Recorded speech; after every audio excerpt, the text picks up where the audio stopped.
Okay, good morning, everyone. Thank you so much for joining us with Eric Earhart, Straight to the Heart with Eric Earhart. Today, we've got Ed and Josh Miller. They are owners, operators of a generational farm, a century farm here in North Carolina, one of the oldest farms in Gates County, North Carolina. So I'm excited to have you guys today, and just hope that we can share some things, talk about some things, get into some stories that will move people and hear a little bit about farming in North Carolina. One of the big things, guys, that politically and socially in our nation, we all know that we have these two coasts, the left and right coast, and we live in what's called flyover country, right? So these two coasts, you got basically L.A. to New York. They try to control the financial, social, political, and what would we say cultural direction of our nation. But the average American lives in a small town and works a blue collar job, and so whenever we look at a political map, like say for this last election, what you see is these little tiny spots of blue and a complete sea of red. And I just think it's so important that people out here get to meet, talk to some of the people that actually provide the food they eat and are a part of making life happen in America. It's easy to forget that your chickens didn't come already prepackaged. Your steaks were not already sliced in a package, and all the wonderful vegetables that we consume, they didn't automatically get in a can. They started somewhere, right? That's right. And the clothes we wear. You guys are the huge cotton. Cotton is a huge crop here in North Carolina. And so, how many people think about like where does that actually begin, right? And so we get an opportunity today to talk to a farm that's been going on for generations and generations, and we got the next two generations with us. So I'm excited to get in it today. So Ed, Josh, thank you for being with us today. Thank you for having us. Thank you Yeah, for having me. really appreciate it. So why don't you give us just a little background on Miller Farms? Where did it start? How did it start? And how in the world did you end up where you are today? I was blessed. But our family came to the area where we live in the late 1600s. There's a family Bible that has the birth of a girl in 1696. Get out of here. Yes. So But like a recorded birth in the in cover the of the family Bible. Bible. In the Bible. Wow, wow. But And you still have that? my aunt has it. Your aunt has it. My That thing aunt needs to be in a has the museum Bible. somewhere. My goodness. It's ancient. Yeah. And like I have a Langston Bible from the Langston family that goes back into the mid 1800s Right. with the births and all. Sure. Yeah. And the Langston family, we worked the Langston land with Kent. We are descendants of the Langstons also. My grandmother was a Langston, but the land in our area was seems like always wound up with the daughters. Okay. The daughters. The Miller name came from Southampton County. Okay. The Millers married the Crosses, and the Crosses married into the Parkers. And but the So when you said Southampton County, Ed, you're talking about Southampton County, Virginia. Virginia. So that's famous. I think that's the famous county for the slave revolt on a farm. it was Yeah. So that's The kind Nat of they made a Turner movie Rebellion. about that. But the Nat Turner Rebellion was not in the geographic area that they came from. Okay. But Yeah. but it wasn't far. But, Yeah. by the way way the crow flies, it wasn't 20 miles. Wow. So the farm has been in a what we call a matriarchal lineage. It's been they kept it. Yeah. A lot of it was sold to timber companies, Sure. sold to other people, and what have you. But like the house that I have a daughter that lives in one of the original houses that was built in the late 1790s. Wow. And but the house that we live in was built for my great great grandmother in the 1860s. You see, And I know y'all watching are just going. You're going like I'm going. Wow, wow. Over it. So if you hear too many wows today, just know that I'm with you. We feel this. This is amazing. Yeah.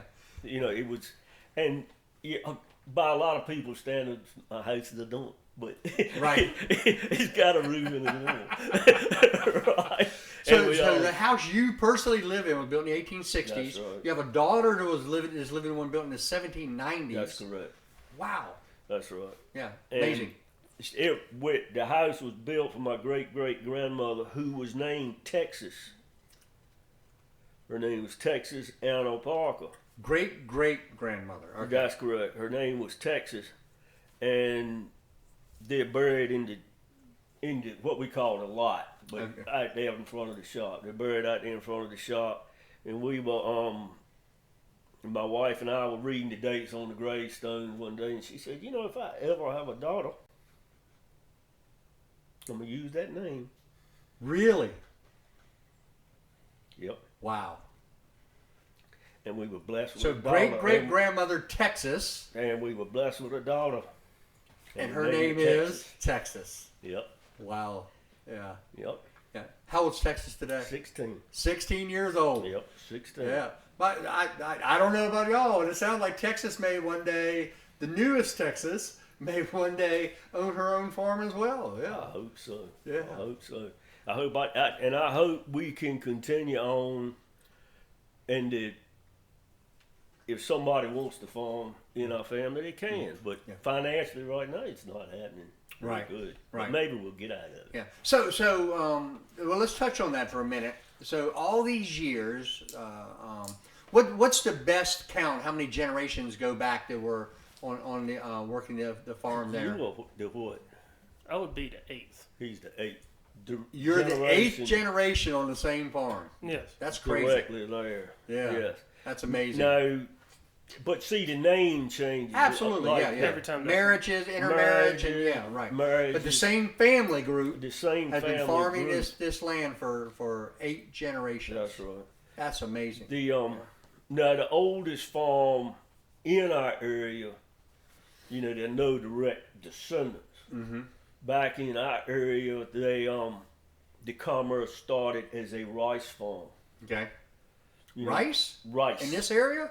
It's hard to believe. Yes. It was I've never right. even heard of that. It was right. There was a 1,500 acre rice farm started in the late 1600s that went from the Saunders Road to Sandbanks Road.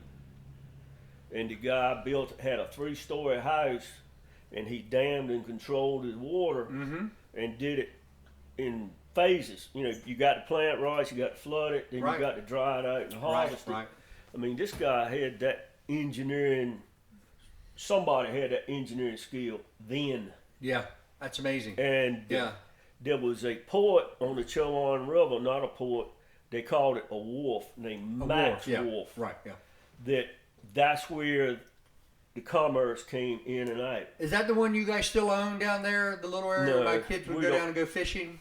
We don't own that, but it's close. It's Okay. in between Gatlington. It's north of Gatlington and south of Summerton Creek. Okay. And when the tide goes way out and blows out, you can still see the remnants of the piers. Wow. And there was a warehouse. There was actually a post office, Max Post Office, That is amazing. and that thrived until after the Civil War. So for all our historians out there, did any of y'all know that rice was being harvested in eastern North Carolina in the 1600s? I mean, I'm a history buff, a history geek, I guess we call it, and right. that's amazing. It I'd was- never heard that. It was rice was his basic Yeah, was yeah. the first. Well, we are in a swamp. We Color. live in the dismal swamp. When I met my wife, I told her, I said, she was like trying to figure out, we met online, right? Before it was cool. And I I said to her, she was like trying to figure out where Gatesville, North Carolina was. And I said, well, look for this big area that says Great Dismal Swamp. And she goes, she said, I found it. I said, I'm in that. You're right beside it. You're right beside it. I'm in that. So this area, I would never have thought about that, but I guess you could terrace the land, harvest the water, and right. use it to actually do rice farming. And that area that they were in was a flat. Right. You know, that went like 2 miles, and the elevation on it dropped like 3 inches Right. in that whole flat. So Sure. that guy had studied, whoever they were, they studied what they were doing. Right. They- Now your actual home is located in what we call a sandbanks. The edge of the sand. The very edge of the sandbanks, northern edge of the sandbanks there. So that area really is a ridge line that runs all the way down through through Gates County. It runs through, you know, Winton's at 13. It runs the whole way beside that That's right. river, well up into Southampton County. Yeah. Oh, does it? It goes that it far goes, up? Okay. and really, we had to cut our timber because of financial stress in farming. But where we live, you can look, and that sandbank goes up like 10 feet straight. Yes. It levels off. Now you can really see it. Yeah, Now I the saw it trees the other are day. gone. In fact, I would have covered that because the other day I didn't realize you guys had harvested the pine there and the forest. And I came driving through, heading to Franklin the other day, and when I came around that corner, I literally didn't know where I was for a moment because for the first time I could see y'all's home across that field Wood. that's now created. So I can see a mile across that field over there to your home, and I was like, whoa, what in the world, where all that timber was gone. So you just made a statement that I really let's delve into this in a minute. So we're talking about a farm, 8th generation farming it, but you guys are having to sell off all your timber because of financial stress on small farms in America. We can talk about your farm specifically, but I also just want to talk about farming in America. What's some of the great stressors? What causes the great stress? Because the average person doesn't know what goes on in farming in America. I live in a farming community. I pastor a church in a farming community. I know farmers who are dear friends, but farming is just not something that I'm really versed in. So what's driving specifically Miller Farms financial stress, and what are the big drivers politically, financially, that drive financial stress for small family generational farms? What do you see going on? All right. Agriculture in America, not just with us, not just our operation, Right. but you just take everybody. Yeah. It's been a gradual slide backwards since 2022. Okay. All right. Well, that's when the money got out of it. Okay. The commodity prices didn't ever climb, and the input prices rose dramatically because of fuel. Yes. You know, everything that agriculture does, you got to have fuel for your tractors, fuel for your trucks, Yeah. and your supplies and your fertilizer. A lot of your fertilizer is made by using heat, Right. which the BTUs are supplied by Yeah. fuel, gas, or diesel, or whatever. Yeah. And like, I was hit by, I would have not been as aware of these figures. Mm-hmm. But I had a diesel fuel audit from the North Carolina Department of Revenue. Mm-hmm. And we had to get our tickets and our price Mm-hmm. for 3 years. Right. And in 2022, the highway diesel fuel that we used to haul our wheat to market was $6.02 a gallon. For Highway diesel, highway diesel, and which is taxed. which is taxed. Right. And you know, you don't think about it, but if you track, I had never thought about tracking the price. $6 a in gallon. 2 cents. And when we started picking wheat in 2002, 2022. 2022. That's correct. Yeah. Keep me right. Well, I mean, It was wheat was $8.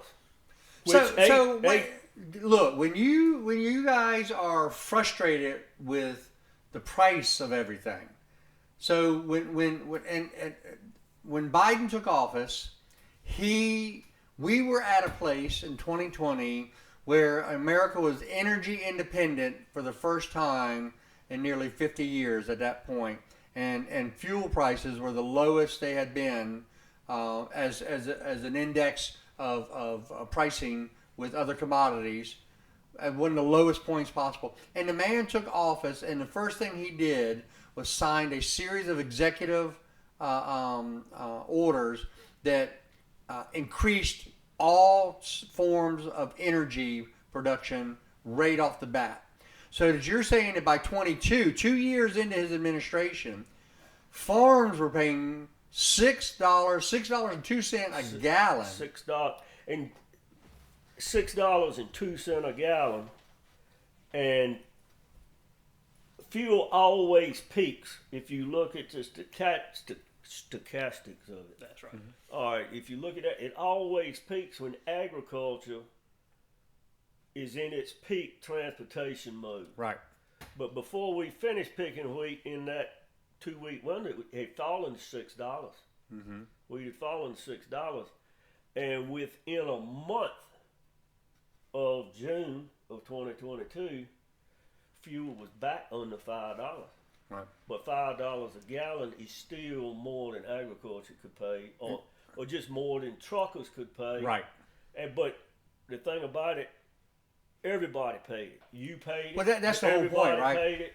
Yeah. But our commodities did not go up. Well, liars would say, well, the farmers are making so much money, taxing them doesn't hurt anything. It's like, wait a minute. There's no such thing as a tax on a business, because any business has to pass the tax on to the consumer. That's right. You have to, right? A trucker that's hauling your peanuts for you, hauling your wheat, hauling your corn, hauling your cotton, and you raise the price of diesel for him, he has to raise the price of hauling that for you. That's correct.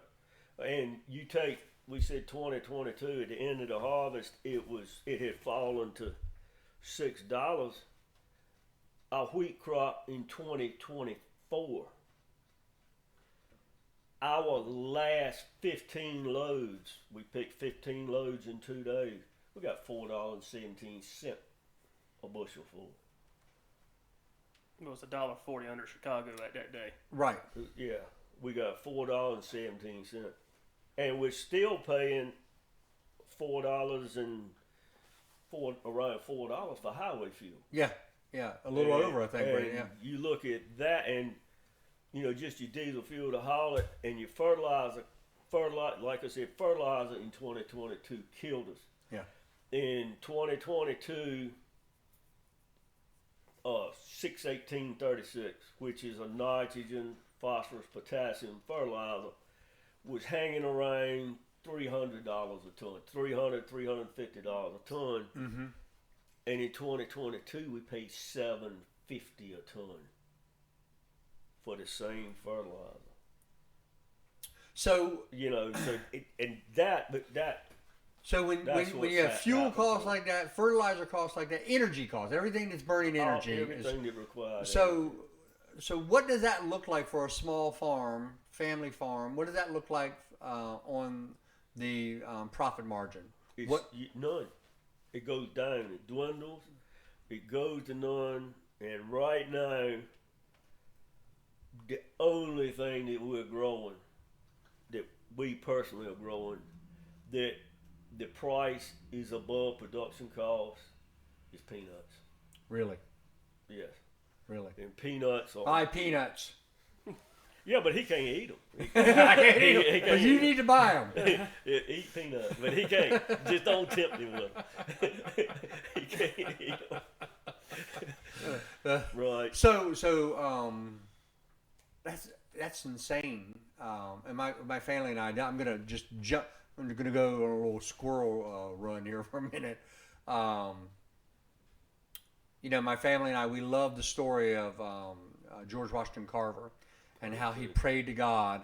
He was trying to help farmers in the South that the cotton was destroying their soil because they just kept planting year after year. And he said, God, how can I help them? And God gave him all this insight into the peanut and all these products that could be developed, because at that time peanuts were a feed product. That's right. It was only used for animal feed. No one wanted it. And this man came up with all these great products because of his reliance on the Lord and saying, please help me, help these farmers. So what today, right now in the political climate we're in, because policy matters, guys. Y'all, look, when your politicians tell you they're going to do this, promise you this, promise you that, and I don't care right, left, center, where you're at, policy matters. Ultimately, the things that's done in the State House, in the Congress, it's got to roll downhill sometimes. We all know what rolls downhill, and it's got to roll downhill sometimes. What are some of the policies right now, or from 2022 to through 24? What were the policies do you think were hurting farmers the most, and what can the new administration do that would help farming the most? Because you were just telling me that you're paying 9% interest rates right now. Rate. And everything we do is borrowed money. Right, a farm has to operate on borrowed money. Right. There's no way you can have that. That's right. No way you could have that much capital. Yeah, no one keeps that capital around No way. to plant and to do everything necessary, right? No. All right, I got another neat statistic, and then I'll answer your question. Okay. In 1989, we planted our first cotton crop. The cotton had been grown and went away because of the boll weevil. It had been in this area. The boll weevil ran it all, and then the boll weevil was eradicated through a great piece of history also, but we're not going to get into that now. But the boll weevil was eradicated, so cotton came back into the area, and I actually scouted cotton for people when I got out of college because I couldn't farm. But anyway. What school, real quick? I went state. Okay. I went state. For the ag program? Yes. Yep.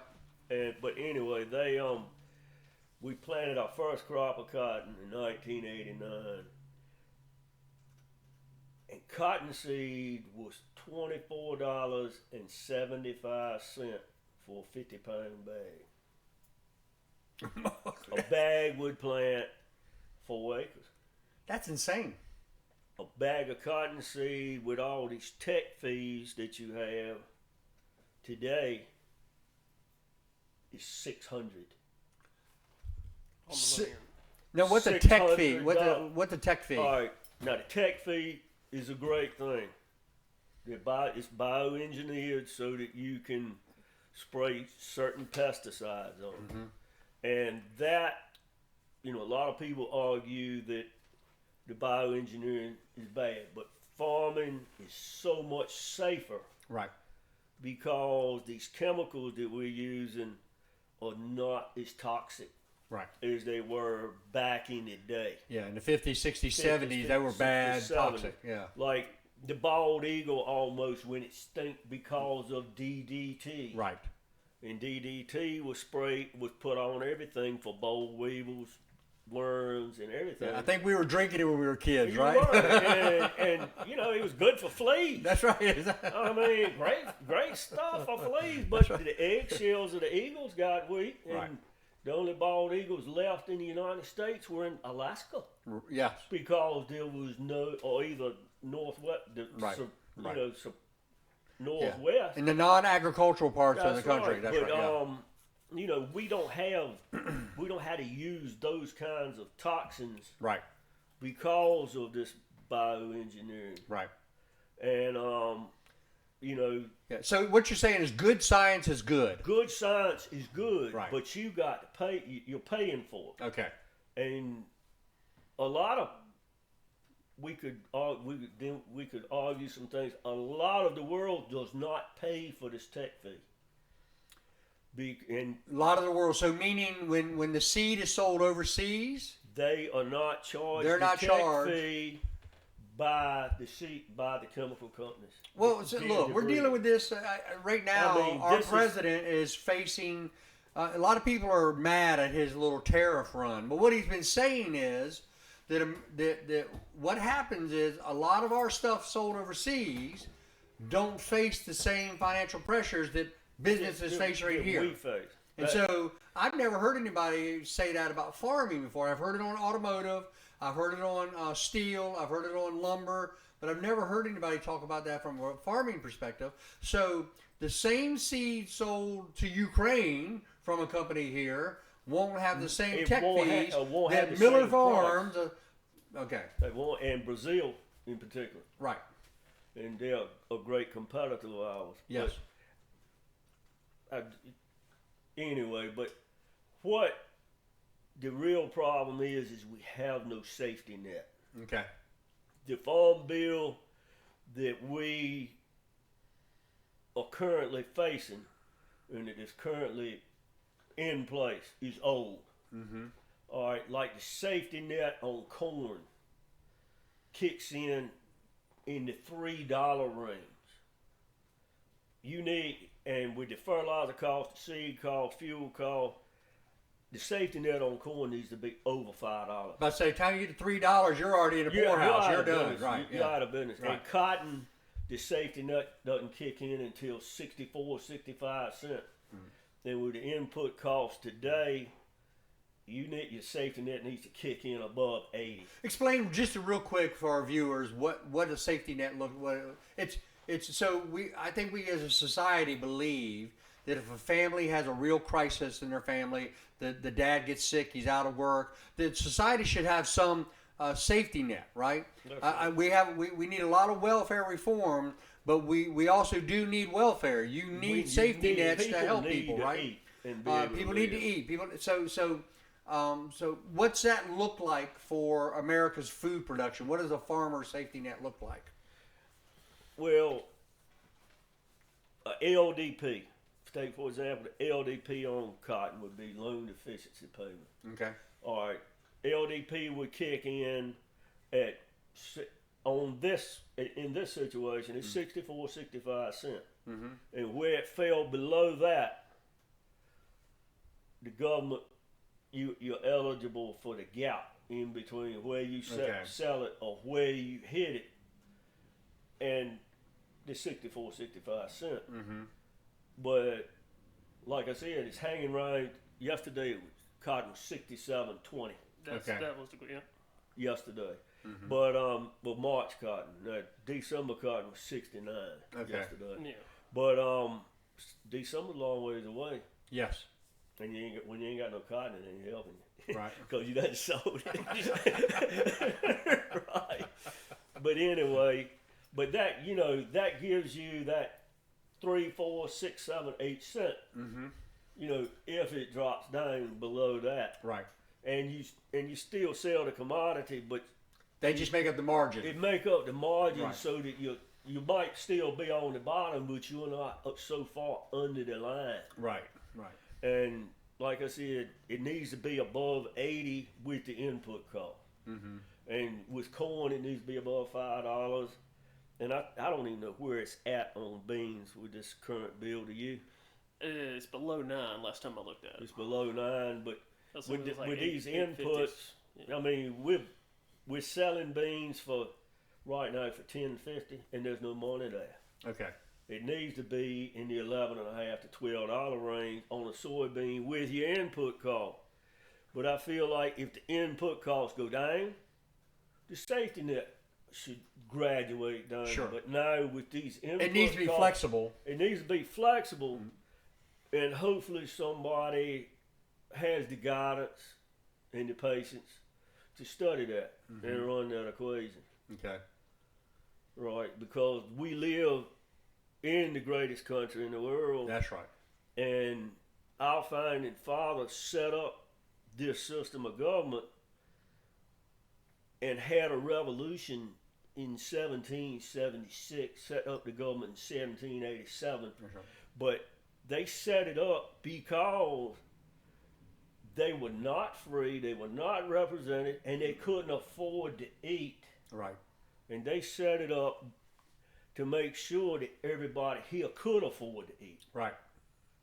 and have cheap food. And we're blessed that our food is a small percentage of our income. Exactly. You know, so, And, but it's there's a study, Ed, that because of America's great abundance and production and low cost of food, that there would literally be no poverty starvation in the world if it wasn't for the corruption of other nations.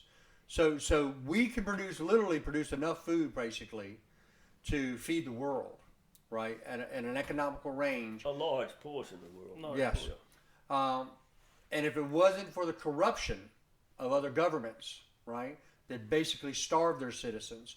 So our founders, you're saying, understood the necessity of a government to make sure that its people had the resources to be able to prosper and to do well.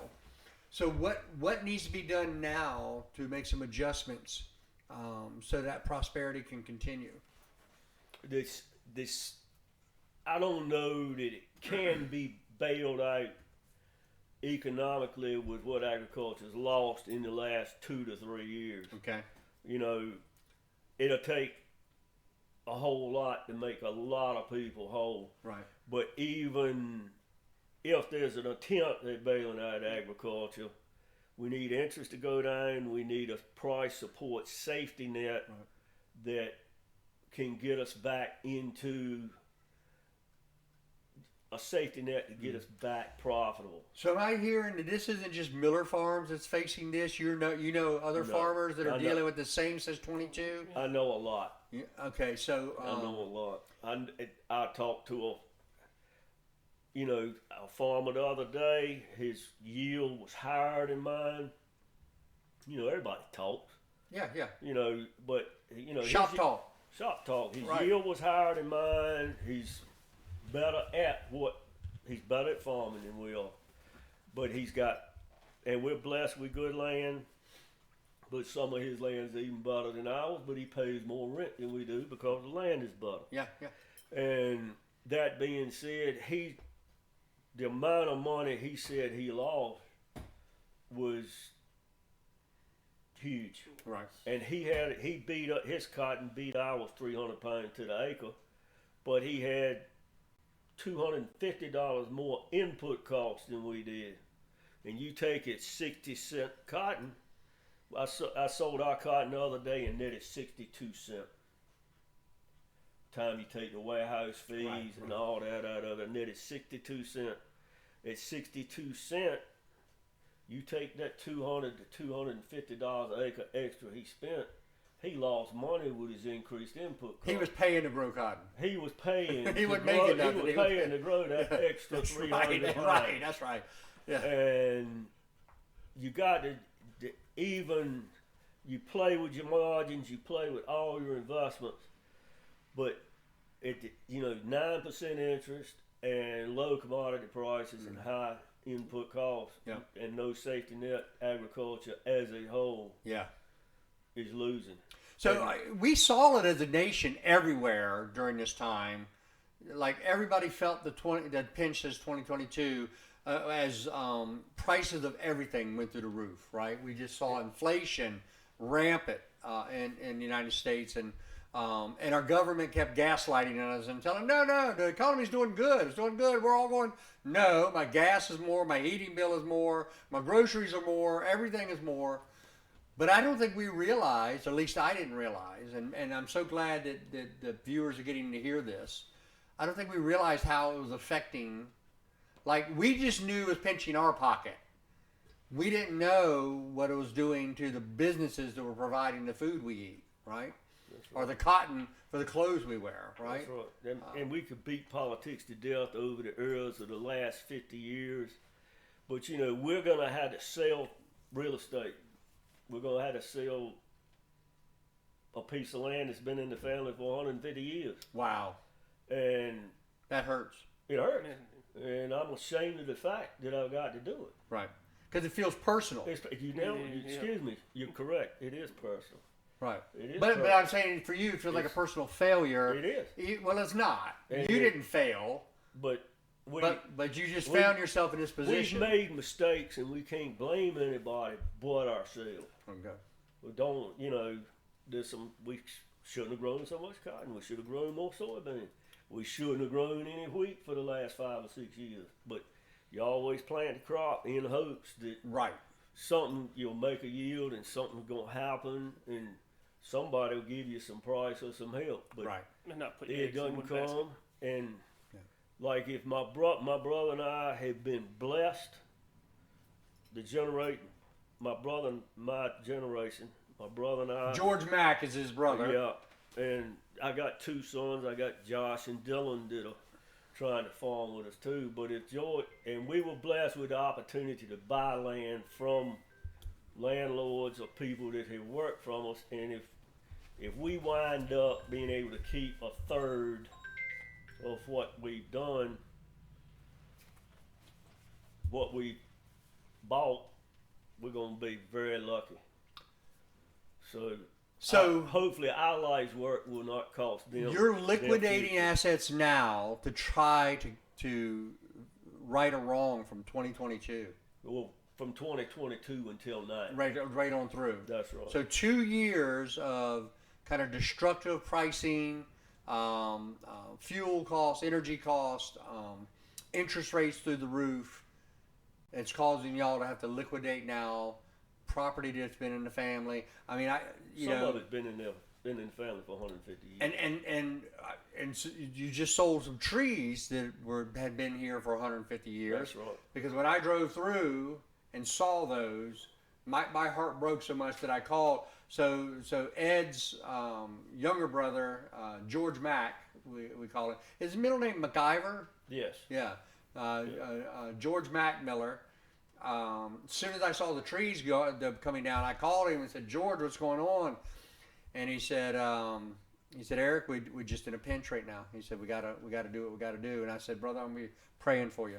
And that really became the genesis of wanting to have you guys on, because it was just heartbreaking to see that taking place. And I want Yeah. as many people as we can to know that the things we buy, they come from somewhere. There's people pouring their lives into the soil that provide the things that we enjoy. Yeah. Yes. But now the old trees were not at my house. They were George Mack's. Exactly. That's the one I'm talking Those about. are Yeah. George When Mack's I house. come to work every day and I saw that Yeah. being farmed, I called him and said, hey, what's going on behind your house? That's right. But Yeah. that hurt. That hurts. That hurt. And we sold some more. They moved in to cut another piece that we had sold this morning. Yep. There you But, start. Really? yeah. But we had to sell it. We Right. had to have the money, and thank Right. God we had Thank it. God you had it Thank available. God we Yes. had it. Yeah. If we didn't have it available, Now is timber prices up? no. Is lumber price up? No? Not at Are the you stump. kidding me? Not at the stump. No. Ugh. No. Building costs has gone up. The price of wood has gone up. But as far as per ton or per board foot, the person that actually owns the wood Right. is not making any more money. What they're paying the landowner isn't. There's not any more than Yeah. what it has been in the last 20 years. Are you? Wow. Close. Wow. I mean, So the inflation is not making it down to the person that needs the inflation, that's right? right. You take like the stuff that George Max had, the old stuff. Yep. Technology is great, but those old ones, the old pines, the logger told George Mack that they were being exported to Italy for coffins, Yeah. because the trees were so old. Really? Yes, and Those trees were going to leave Gates County, they North were Carolina, gonna leave Gates and County head to Italy, and go to Italy to make coffins. high-end coffins. High-end coffins, because Wow. they were over 150 years old. Wow. But but technology made it so that guy could get his money, Yes. but it didn't pass down. It didn't come down, right? Didn't Right. come yeah. down to us. Yeah. And that's the way a lot of things are. Yeah, because he's going to pay you the same whether it's a 150-year-old tree or whether it's a 15-year-old He's tree. gonna He pay don't you care. Per board foot. That's right, And exactly. that's how he's got to price it, Yeah, you do. because he Yeah. doesn't know what he's That's got right. till he lays Yeah. it down. Yeah. But- Yeah, when I was tuna fishing, I was a commercial fisherman, and we would hit the dock, and the buyers would be there for those big eye tuna for the bluefin, and they would cut out little sections. They would do the fat content test, and we were going to get the same price. All the boats pulling in get the same price, And these guys are on the phone right there to Japan, getting bids on it. And so they were finding the highest market they could, but it wasn't affecting what they were giving us. We were all getting a flat rate. We're getting a flat rate. That's right. Yeah. That's right. And we need our safety net to be picked up to where when we fall short, that we can get out. But I do not think there's enough compassion to bail out agriculture and make it profitable Right. without. I don't think there's enough compassion on to bail it out without the farmer on his own having to liquidate things and get out of it. So, is this a case where, like we're seeing in Europe, where they're literally seeing the disillusion of the small family farm and being replaced with a large corporate kind of farm structure? Is that what's kind of happening in America? Well, if you look at what's the evolution of farming here, you could say it's being dissolved, and because when I went to college, Daddy was working 320 acres. That's all? That's what he was working. Wow. He was working 320 acres, and Mama taught That school. was a small family farm. But I mean, for the time with the technology, it was big. Yeah, for a man to be able to work that. Yeah, it right. was big because you take a man with a mule, A man with a mule. a man with a family and a mule to work 25 acres. Exactly. George Orr tells those stories, Yeah, right? a man with and if he tried to work 30, he would kill him. Right. There He was was not limited. enough hours in Yeah. a day, and But a couple of tractors, you could get into a couple of 100 acres. then you Right, get yeah. into a couple of hundred acres. Yeah, And I remember mules, but I don't remember them being worked. Right. They were on the farm. So what's the maximum acreage that Miller Farms has been able to work over the years? We have been up to 6,300, Wow. and we gave up some land. So 20 times what your dad was doing. Yeah, we close. Yeah. We gave up some land this past year that was too far away, and our productivity was not there. Yeah. And we've been blessed with the opportunity to pick up some better land closer. Really? Nice. Praise the Lord for that. I mean, we were running 80 miles. Yeah. We were running 60 miles south. Back to the old 20 fuel miles. costs. You just And can't there- do it. There you go with the fuel cost. You can't do it. There Yeah. you go. But we backed back into a safer and closer geographic area. Yeah. Makes sense. Yeah. And Yeah. maybe that'll make a difference in our bottom line. Well, and of course, geographically, a lot of people, if you've ever driven across the Midwest and you see what farming looks like out there, it doesn't look like that here. Nope. We are in probably one of the wettest and slow creek areas in northeast North Carolina here. No land is contiguous. There's always something breaking it up. It's all in small plots. There's none of these giant fields like we see in the Midwest. And so when people watching see a farmer, they may think of these pictures they see of the tractors going across these 1,000 acres of field and in Kansas. It's like, no, we're in North Carolina, and if you can get a 40-acre field in one spot, you've done something, You've right? done something. Yeah. And it's somewhat square. It's somewhat square, right? It isn't going into a marsh and back out of it. Exactly. Yeah. It's a unique area to farm, And I'll it's say that. beautiful, and I don't want to be anywhere else. Don't want to be anywhere else. I don't want to be anywhere else. Yeah. 'Cause Why I like- would you? I wouldn't want to. Um, I love God's- the God people. bless I you. love- I'm Yeah. blessed to be here. But Yeah. Anyway, but that being said, little fields I can handle. Yeah. So, yeah, man, so much good information. We have covered so much good stuff here today. I just want to think, is there anything because we've been so many good places. I'm trying to think, all right, was there anything I really wanted to ask you guys that I'm forgetting to ask right now?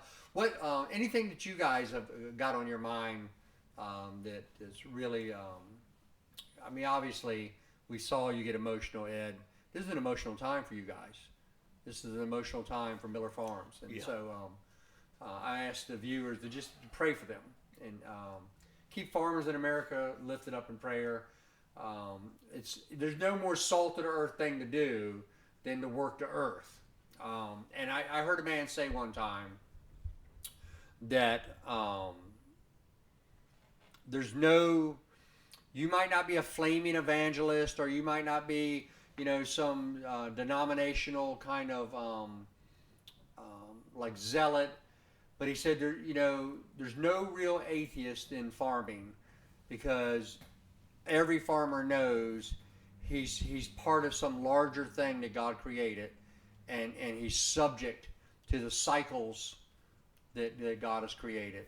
And so in the heart of every farmer is an understanding that there's a God out there. And so I just pray that God would bless you and encourage you through this time, and that something would happen to intervene. And I just ask the viewers to join me in this, that God would do something that would intervene in some way, that the sale of the generational land could stop, and that the finances would right themselves. And look, we don't know what tomorrow holds, but we know who holds tomorrow.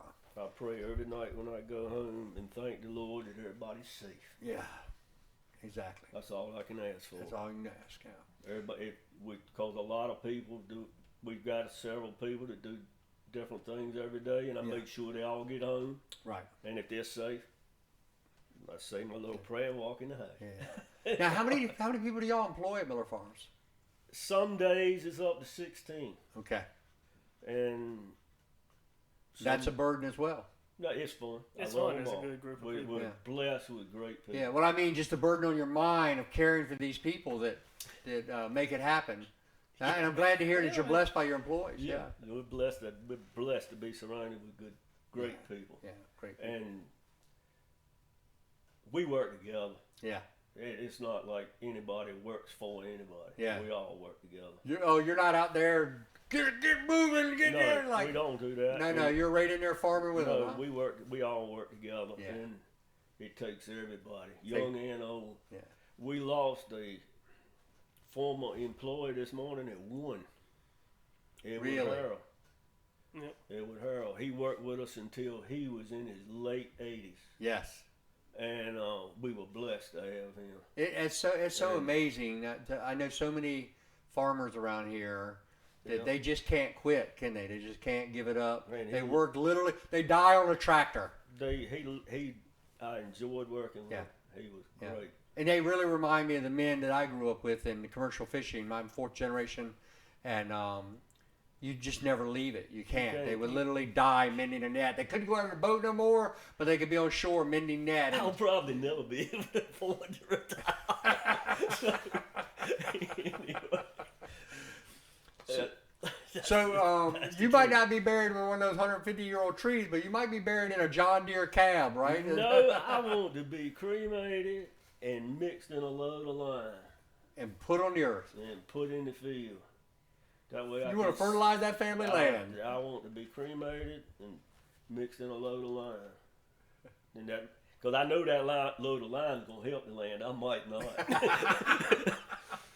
Well, it sounds like we need Josh. Are you a married man? No, not yet. No. Okay, so all right, guys. So we need y'all to be praying, because we need some more Millers running around, because this farm is not done yet. God isn't done with this family, and we're so thankful for y'all in the community, and thankful for y'all giving us your time today, and really blessed to be friends. And so, guys, how can people reach y'all? How can they find you? We Y'all got, have a website? Is there anything that people can find you, Miller Farms? we got a website. We just kind of it's been kind of on the back burner, much like our Facebook page. Okay. I mean, I guess we need to start looking at that more, definitely. But Okay. Yeah. we do have a Facebook page, and we did have a website. I don't know if it's still active or not, but that's the last time I looked at it. We'll get back with you. How about that? So we'll Exactly. get back. All right. If anybody wants to reach Miller Farms, if you can contact me here, and we'll make sure that they get back to you. Guys, thanks so much for being with us today. Thank you. Thank What an amazing story, and it's just got to be an amazing thing to feel to be a part of a legacy like y'all are. To be, you're part of something bigger. We're blessed. Yes. We're blessed, and we're thankful to be able to be here and able to talk to you. Wow. Yeah. We're thankful for everything. Yeah. Well, that's where we're going to end. We're thankful for you guys joining us today. God bless you for joining us here on Straight to the Heart with Eric Earhart, and say a prayer for Miller Farms. God bless you. Gentlemen, Thank you. thank you.